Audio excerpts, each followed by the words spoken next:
We discuss the early days of the Rebel Alliance, alternate strategies, and one of their biggest failures in Operation Domino. All that and more on today's Star Wars video.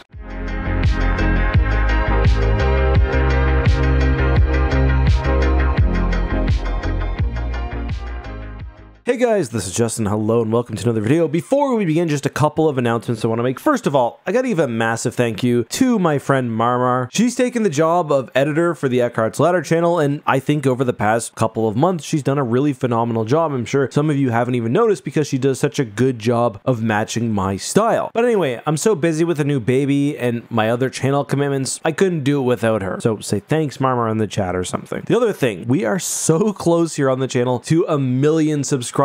I feel like I've been, within 100,000 for a long time now, but Star Wars has been slow. I haven't quite made it over the hump. According to my analytics, about 63% of you are not subscribed, so if you're one of those people, consider it. All right, so with that 40 seconds of rambling out of the way, the inspiration for today's video comes from an Ask Ek question by Tom Reese. He says, or asks, what are your thoughts on Operation Domino and how the Galactic Civil War would have gone if it was successful? I wish we could have gotten more lore about the secession worlds mentioned in the Essential Guide to Warfare that the Empire crushed early on. So, the Essential Guide to Warfare is a really interesting piece of material for the Star Wars Legends universe. We desperately need one for Star Wars canon, by the way, because it did a great job of succinctly summarizing like 30 years of sometimes incongruous lore, while also introducing new explanations, elements, you get the idea. So, let's talk Operation Domino specifically. So, Operation Domino was the Rebel Alliance's initial plan to take on the Empire directly. It was much